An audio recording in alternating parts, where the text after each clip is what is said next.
नमस्कार, मैं हूँ तृप्ति गुप्ता। आस्था चैनल में आपका स्वागत है।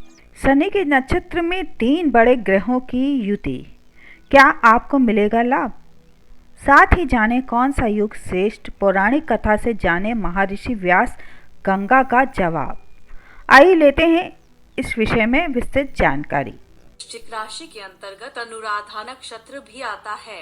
इस समय शुक्र, सूर्य व बुध एक साथ इसी नक्षत्र में हैं।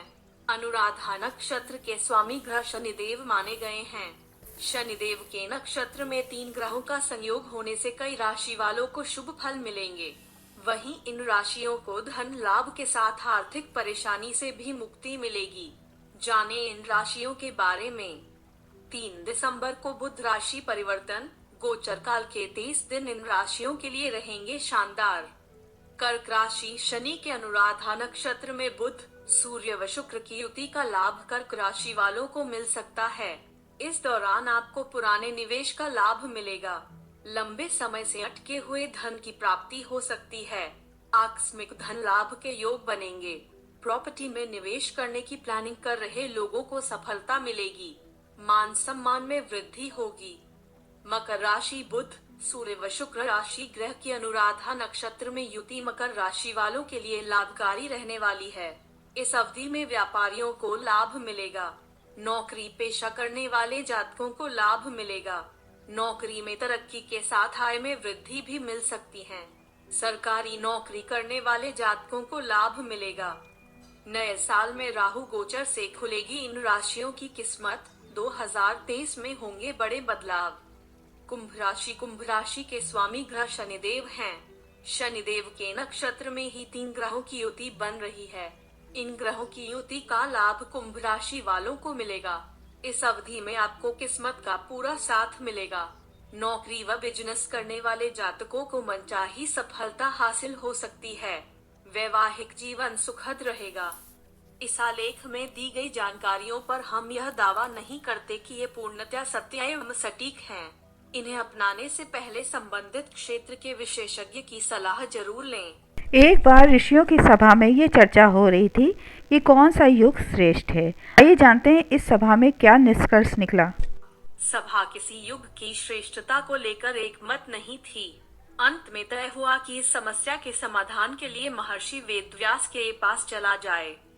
जब सब ऋषि वहां पहुंचे तो उस समय महर्षि व्यास गंगा में स्नान कर रहे थे।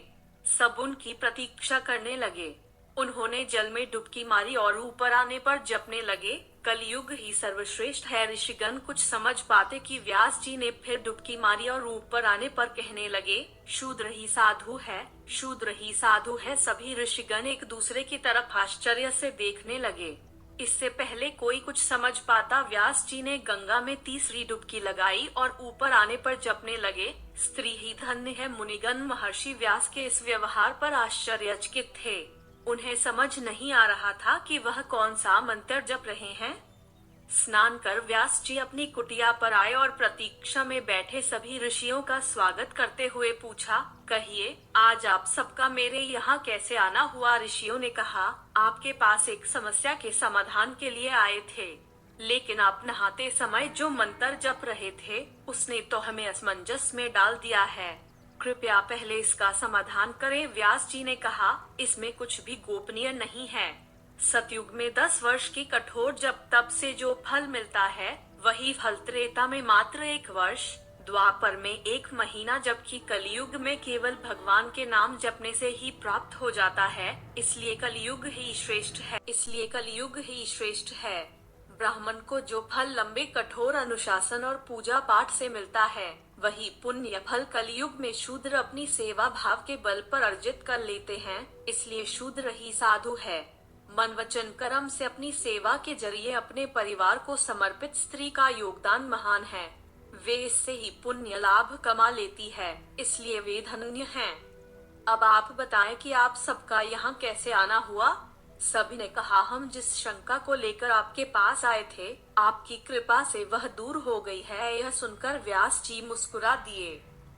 अगर आप हमारे चैनल में नए हैं तो इसे सब्सक्राइब कर बेल आइकन दबाना ना भूलें, ताकि धर्म से जुड़ी नए वीडियो की नोटिफिकेशन आपको सबसे पहले और बराबर मिलती रहे। आपका दिन मंगलमय हो। शुभ मंगलम।